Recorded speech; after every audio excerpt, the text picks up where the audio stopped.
সবাই কেমন আছেন? আজকে আপনাদের জন্য নিয়ে আসলাম কাঁঠালের রেসিপি। আর আমার বাসায় হেল্পিং হ্যান্ড গাছ থেকে কাঁঠাল কেটে নিচ্ছিল।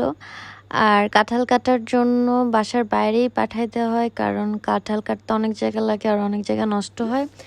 আর কাঁঠাল কাটার জন্য অবশ্যই হাতে আগে থেকে তেল মেখে নেবেন, না হলে কিন্তু হাতে মানে কাঁঠালের আঠা লেগে থাকবে। আর এই তো আমার মেয়ে চলে আসে মাঝখানে, এই তো গাছে লেবু ধরছে আমাদের, এটা দেখাচ্ছিলাম।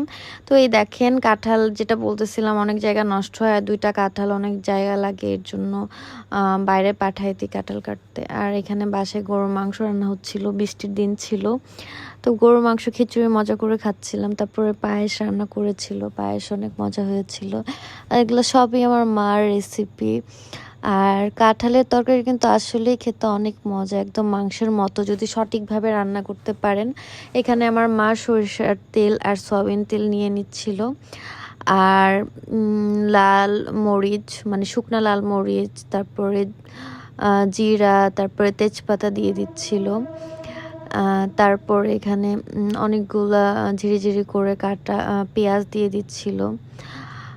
তো এইসব ভালো করে নেড়েচেড়ে নিতে হবে। তারপরে অনেকগুলো কাঁচামরিচ দিয়ে দিতে হবে, কাঁচামরিচ না দিলে কিন্তু ভালো লাগবে না।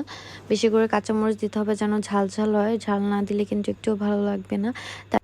তারপর আদা, জিরা বাটা, রসুন বাটা এই সব দিয়ে দিচ্ছিল। এই যেমন মাংস রান্নাতে দিতে হয় সেভাবেই দিলে একদম মাংসের মতো কাঁঠাল তরকারি লাগবে। আসলে যদি রান্না করার মতো রান্না করা যায়, একদম মাংসের মতোই লাগে। তো তারপরে আমার মা হলুদ, জিরার গুঁড়া, তারপরে দারচিনি, এলাচ দিয়ে তারপরে পানি দিয়ে ভালো করে কষিয়ে নিচ্ছিল।